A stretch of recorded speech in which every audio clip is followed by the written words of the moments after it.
Good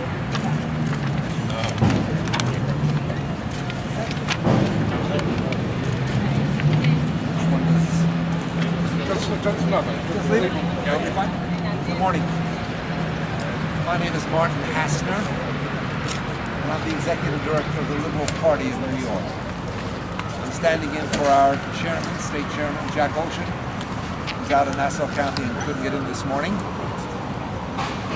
And he asked me if I would do this, and I'm very happy to do it. And what I'm doing is saying that the Liberal Party is endorsing John Catsimatidis for mayor. I don't know how many people know John well enough to understand that this is a force of nature. This is a man with the yearning that's necessary to go through all kinds of energy and drive to not only deliver a message, but to deliver himself and what he feels and thinks and knows about New York. Nobody like him around. We appreciate the fact that Tom Allen, who was our candidate until recently, had delivered a message about education that no one was talking about. There are two impossible problems in this city and in this country: educating our children and getting them jobs. They are walls taller than that building across the street, and no one is doing anything about it. And Tom delivered a message that John heard, liked it, hasn't yet absorbed it all, hasn't absorbed a lot of things yet, but this is just the beginning. And the message was that teachers need to be trained, that there are reports which indicate that the training of teachers is totally inadequate. That was the Tom Allen message. That's what the education community began to hear. That has nothing to do with testing. That has nothing to do with teacher evaluations. That has to do with the organization that literally certifies schools of education and said, you're not doing the job. There are answers, but we're not going to give them today. That this is not the purpose. John is a businessman. Now, I personally make a dividing line between Wall Street guys and businessmen and women. The divide I make is that one of them works really hard and the others make a hell of a lot of money. John understands that when he becomes mayor, he'll open the books and he will find out why it is that 11 years after the present administration, expenses are up 55% and taxes and fees have been raised to match those expenses. And he'll fix it the same way he'd fix any one of his numerous businesses. There's a reality to that, and John Catsimatidis understands that reality.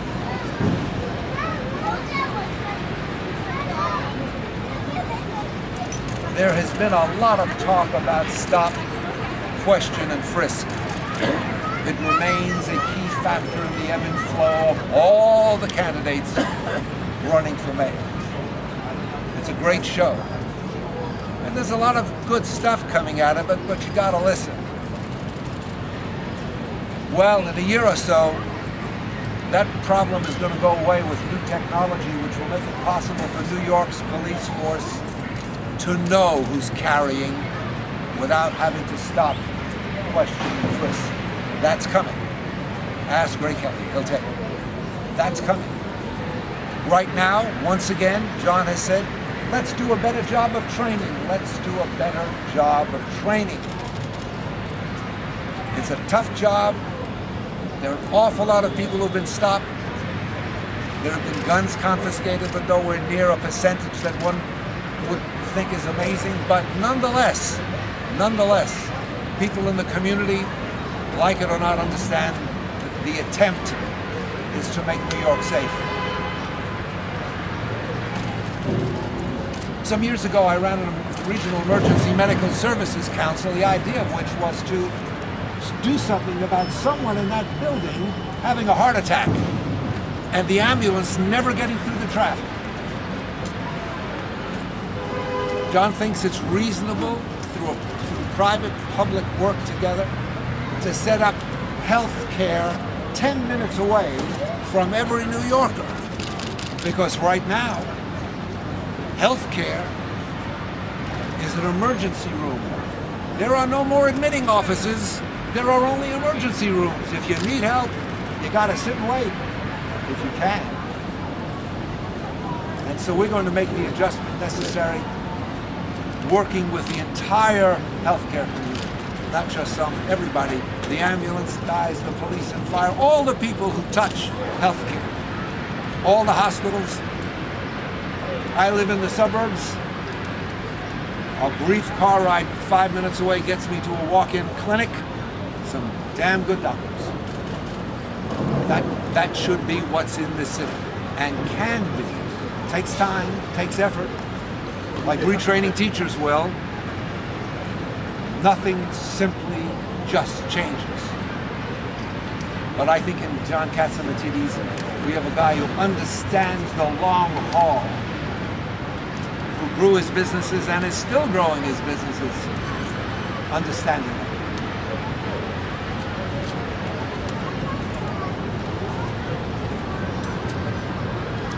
The attempt at finding jobs for New Yorkers sounds good when we talk high-tech. And high-tech, and we should become the high-tech capital of the world.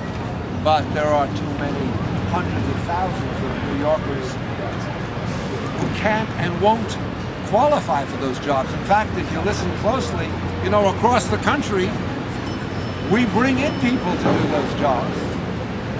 Bill Clinton, in his years, which now seems a million years ago, but wasn't that far ago, was giving green cards to expertise for people from Asia and Europe to come in and do the high-tech jobs that have to be done. It's a big problem. But whether it's developing manufacturing again in New York, and there are signs that people are beginning to get together to want to make things again in the city, or whether it's developing healthcare so that, in fact, with a better education, young people can go into these healthcare establishments we're talking about.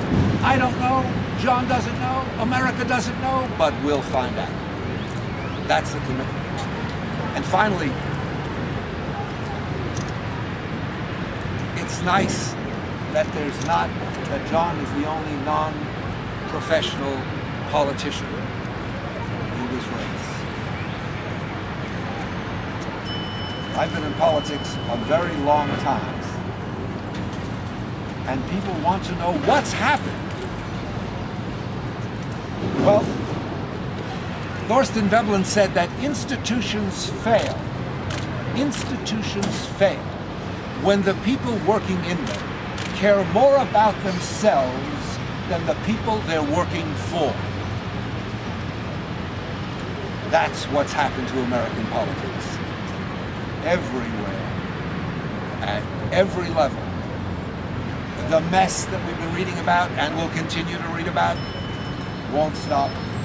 It's here, it's everywhere. When there's nothing else for a man or woman to do but run for political office, anything goes. That's not what we have in John Catsimatidis. By the way, he's not perfect. But he'll be a mayor of the people. One of our members in our discussion last week when we were interviewing candidates said, this is a very common man. He will speak to New Yorkers the way Fiorello LaGuardia did. Now, most of us don't even remember Fiorello LaGuardia, but there's a record. He knew how to reach people because he talked from here and here. Not from his pocketbook, but from here and here. In John's case, it's here, and it'll be there. And when it is really there in the ways that we're going to be happy with, that force of nature will be unleashed. Now, just before anybody asks, can I step away from the podium? Let me say this. Liberal Party has had its moments, and it's had its problems. and this is not a place to discuss either one. But one of the easy things to do will be to say, John just bought another toy. Or, well, the Liberal Party only used to exist for patronage. What a great combination. So let me just say it to you the way it is. We've only asked one thing, that the campaign help the Liberal Party in July circulate petitions so that in November we will be the Liberal Party that the Liberal Party has been for 70 years, a pathway to the election of good government and smart government too. Thank you.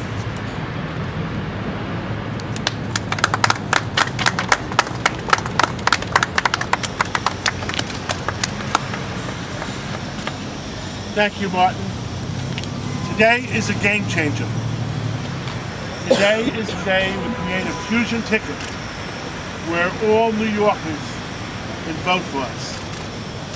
The pro-business New Yorkers and the pro-people New Yorkers. And that's what I'm all about. And that's what I've been all about all along. I sponsored the play LaGuardia because I admired him. He always used to say, it's not about being a Republican, it's not about being a Democrat, it's about being a real New Yorker. And I would be proud to be the 21st century LaGuardia because that's who I am. I am a man of the people. I love people. I love all people. I grew up in a poor neighborhood. I went to public schools. We're gonna have all the people voting for us, the Republicans, the Independents, the Democrats, the Liberals, the Conservatives. Why? Like I said, I'm a man of all the people. And I thank Martin Hassler today for helping us put this fusion ticket together because it's going to make a big difference in November. And I've always said, we're not running September's election, we're running November already. And that's what it's all about. And Martin, again, thank you very much. We'll be there for you, and thank you for being there for us. And we're going to create a great New York, an even better New York than we have today. And that's what we all want. Thank you very much for being here. We'll take some questions. Mr. Catsimatidis, are you committed to running on the Liberal Party line no matter what happens in the Republican primary? I'm going to win the Republican primary. Who else has a fusion ticket that you could have the ability to win in November? The question, though, is no matter what happens in the Republican primary, are you committed to running in November? I'm committed to run. Thank you. For the party, Chairman, what's the difference between a Liberal Party, endorsed candidate and a progressive Democrat? What's the difference between a Liberal and a progressive? I think the Liberal Party is an established party. It's always been an established party in New York. And, Democrats and independents and liberals are very comfortable voting the Liberal Party. And when we want all the people to vote for us, I think that's the way to go.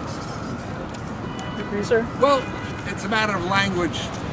I was talking to one of you yesterday on the telephone, and she made a wise observation that she felt it was just that kind of a chat. There was no news coming out of it. It was just that kind of a chat. She felt that conservatives narrow the focus of their thinking and their interests.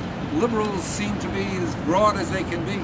So, progressive Democrat, West Side, there used to be a whole factor of the Democratic Party that lived on the West Side. I think they could cross to the East Side, but they didn't want to tell anybody. That reality, it's just language. I think it's one big family. So, and let's not forget, the only way Rudy won when he ran for mayor is by having the Republican-Liberal line. Can't forget that. Any other questions? Yes. Yes. What did you make of the New York Times story today that said Catsimatidis was the unplugged uncle of grocery store chains? I'd say ugh. I'd say ugh. You know, Catsimatidis represents 3% of my sales, and I won't mention the name. I remember this lady that was married to somebody one day, and she says to me, "I can't lose that name, no matter what I do." Well, she managed to lose it, but I won't mention it. The reason I keep that company, we have a few thousand employees that have been there 25, 30 years. I have not run the company in 10 years. And I don't want those people to lose their jobs. And the joke around town was that if I didn't have Catsimatidis, I'd be higher up on the Forbes list. Next. Yes. The lady in red. There has been some criticism of your contributions to the Republican Party. Has been what? Criticism of your contributions to the Republican Party and the fact that you received some of the party chairman's endorsement. Wondering if you could respond to some of yeah, sure. I'm going to contribute more. Liberal Party's criticism. You know, some people may say, have you contributed to the Liberal Party? Is this I have not contributed to the Liberal Party yet.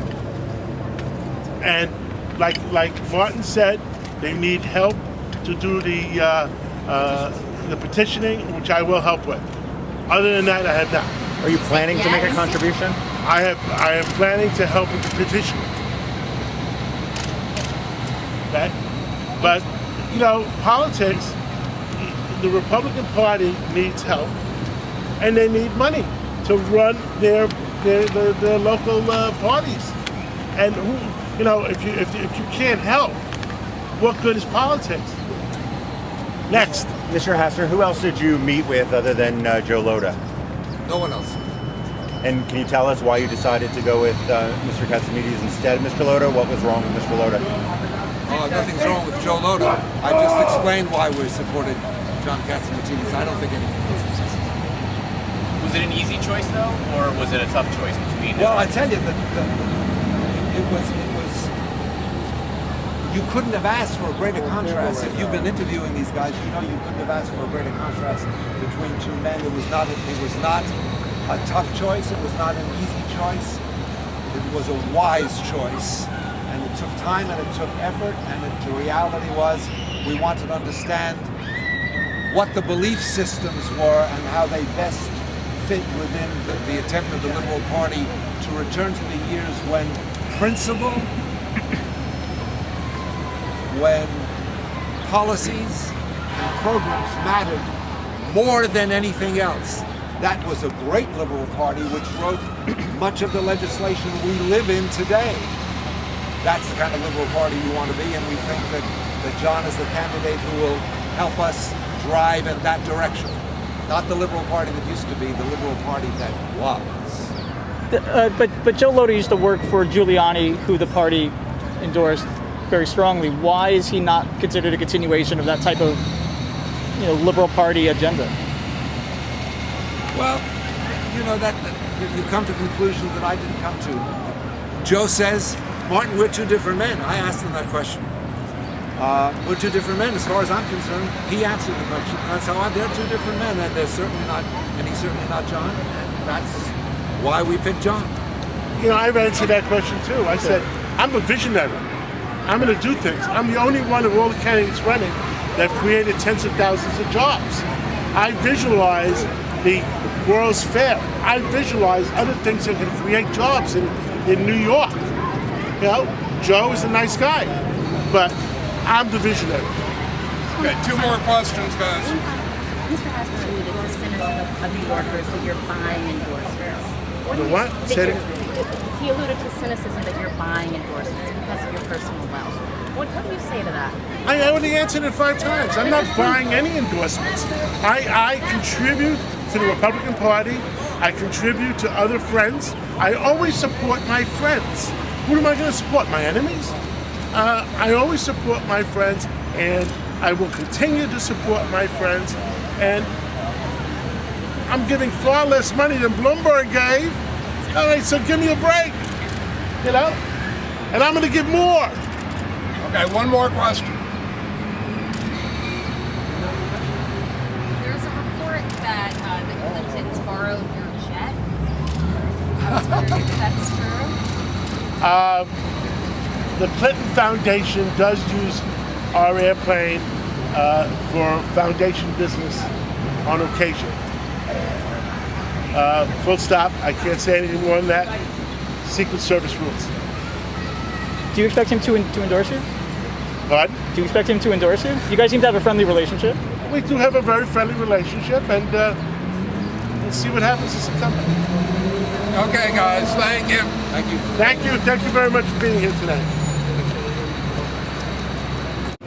And we just had a joint press conference with the Teamsters just down the block here because we bought that company that was in bankruptcy, and Larry the Liquidator, the so-called Larry the Liquidator was in charge.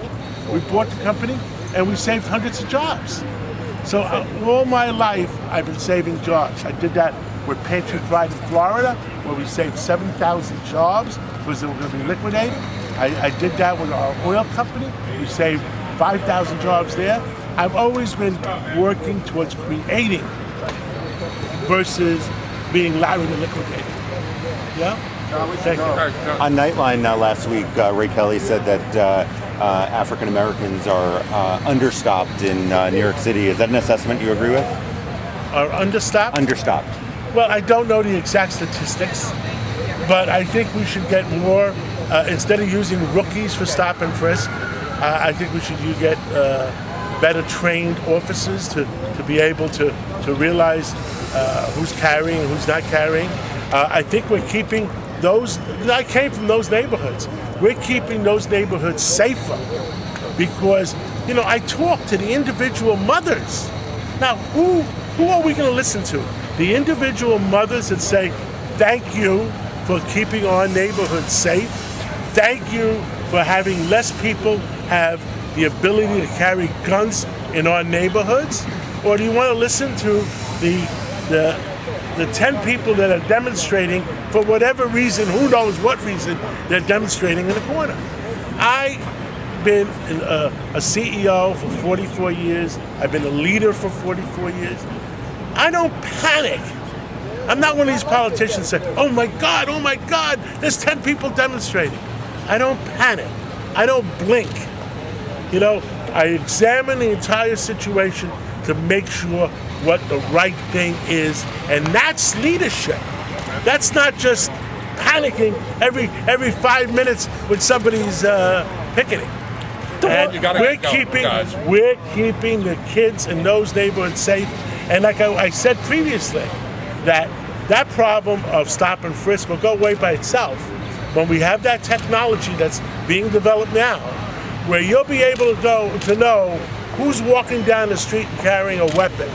I don't want this to be, you know, downtown Detroit. I don't want this to be gang wars of Los Angeles. I want to have safe streets, and my commitment to the citizens of New York is that the streets will remain safe. And also, what Ray Kelly is doing with terrorism is so very important. I'm not going to sit around and criticize Ray Kelly. I'm going to say thank you for keeping our citizens and our kids safe for the last 11 years. And, you know, am I going to be scared off by a couple of people picketing? No way. Okay, guys, we got to eat. We're going to be late, John. Get going for your lunch. You're going to be late? You're going to be late. Thank you. We'll follow up.